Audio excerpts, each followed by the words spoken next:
Hi, everyone, and welcome to episode 19th of Study with Me. European Union Law. This podcast helps you get ready for your university exams and gain a deeper understanding of the subject. Let's go. Welcome to this deep dive. Today, we are getting into a really fundamental part of EU law, secondary law. We're going to be looking at your university notes and focusing right in on Article 288 of the Treaty on the Functioning of the European Union. The mission today is all about clarity. We really need to nail down not just what these legal acts are, but how they work differently, because, that difference is everything on an exam question. It is. The hierarchy is absolutely everything. When we're talking about secondary law, we mean the acts that the EU institutions adopt. But, and this is the key, they only have the power to do that because the treaties gave them that. So you have to start at the top. You have to start at the top to understand the foundation. Okay, let's do it. The very apex of the hierarchy. Primary law. So that's the TEU and the TFEU. What is the one thing we absolutely have to remember about their legal position? That they are the higher legal source, period. In the hierarchy, they are always unequivocally above secondary law. They're not just delegating power then. No, not at all. They define the entire system. Think of it like this. First, they confer the competences. The EU can't do anything the treaties don't allow. Second, they grant the legal force, the effectivity to all the other acts. So that's where secondary law gets its authority from? Precisely. And third, and this is important, Article 1 of the TEU says that both treaties have the very same legal value. They act together as one single constitutional charter.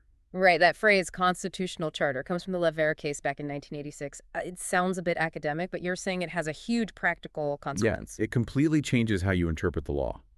Because they're seen as a constitution, judges use what we call systematic and teleological interpretation. So not just reading the words on the page. Exactly. It's about looking at the provision in the context of the whole system and asking, what is the purpose of this law? What is it trying to achieve?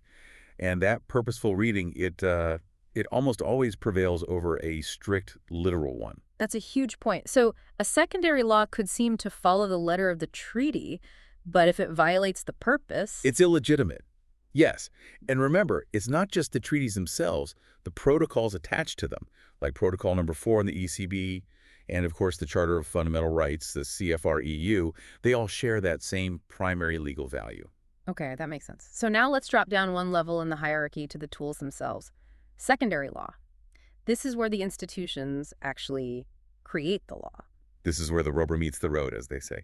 And Article 288 gives us two main categories. You have your binding sources and your non-binding sources. Let's start with the binding ones. What are they? Article 288 lists three: regulations, directives, and decisions. And on the surface, they sound similar, but in practice, for the member states, they are fundamentally different. Okay, let's unpack the first one. Regulations. I've heard these, called the closest thing the EU has to a national law. Why is that? It's because they're so powerful. They have three key features. First, general scope. They apply across the board, not to specific people. Second, they're binding in their entirety. States can't cherry pick. And the third one is the big one for exams, right? The big one.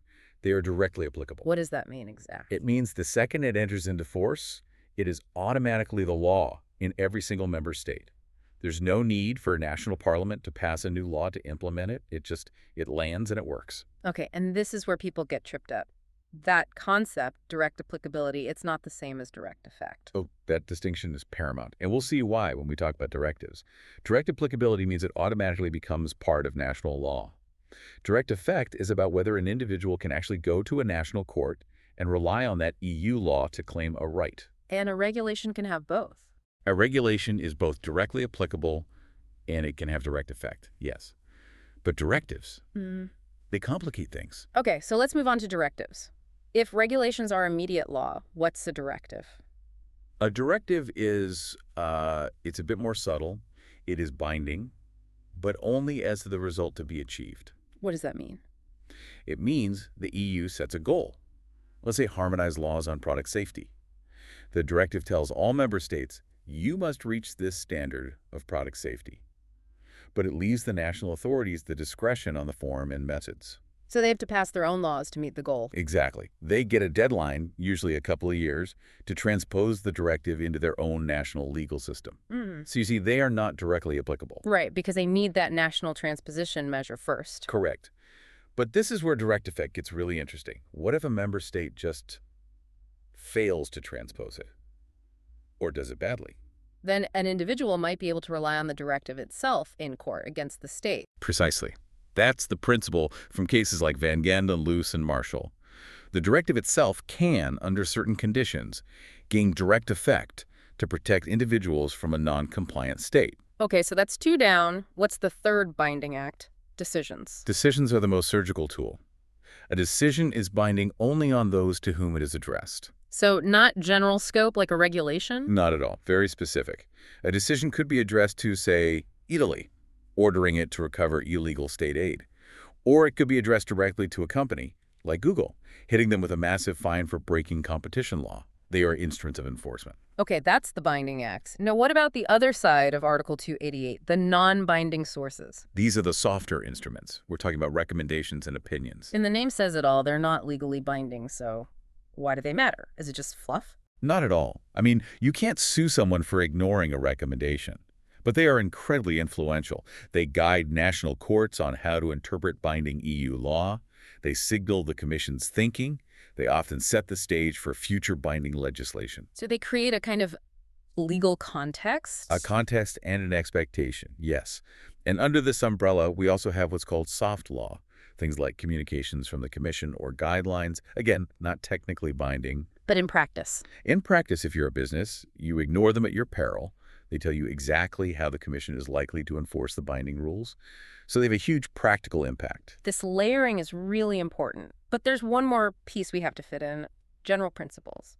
Where do they sit? They sit right below the treaties, but crucially, above secondary law. They are a primary source of law themselves, and they act as a major constraint on what the institutions can do. So they're like the legal conscience of the union. That's a great way to put it. They are the parameters for legitimacy for every single piece of secondary legislation. A regulation that breaches the principle of proportionality, for example, can be struck down by the Court of Justice. There are also parameters for interpretation. Give us a couple of examples of these principles in action. Okay, a big one is effet utile, or the principle of effectiveness. It basically says that any EU law, including a directive or regulation, must be interpreted and applied in the way that best achieves its goal. Its useful effect must be guaranteed. So it pushes against finding loopholes. It pushes hard against them. Another one is loyal cooperation. This is the obligation on member states to actively help execute EU law. They can't just sit back and do nothing. They have to take all appropriate measures to ensure the acts of the institutions are fulfilled. So, to be legitimate, secondary law has this double check. It needs a legal basis in the treaties, and it has to respect these general principles. Without both, it fails. It's a nested structure, all designed to protect the rule of law. Okay, I think it's time for a recap. Let's boil this down for maximum exam recall. We have the hierarchy. At the very top, primary law. That's the treaties, the CFR-EU, the protocols. And then sitting right below them as another check and balance are the general principles. And finally, you have the huge body of secondary law, which has to comply with both of those higher levels. And for secondary law, remember the key words. The three binding acts are regulations general, directly applicable, directives binding as to the result, and decisions binding only on those addressed. And the non-binding sources. Recommendations, opinions, and soft law. And the key interpretive principle for everything is that systematic, purposeful interpretation usually trumps a purely literal reading. Now, I'll leave you with a final thought to mull over for your revision. We talked a lot about direct effect and how it was developed to ensure the effectiveness, the effet utile of EU law, especially for individuals. But think about this. How effective is that doctrine, really, if an individual is still generally blocked from using an unimplemented directive against another private person? We call that the horizontal direct effect problem. So the principle of effectiveness runs into a wall there. It runs right into the wall of legal certainty.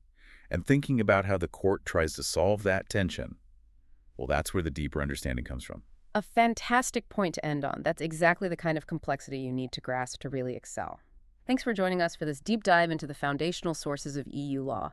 Go forth, distinguish those binding acts, and ace those exams.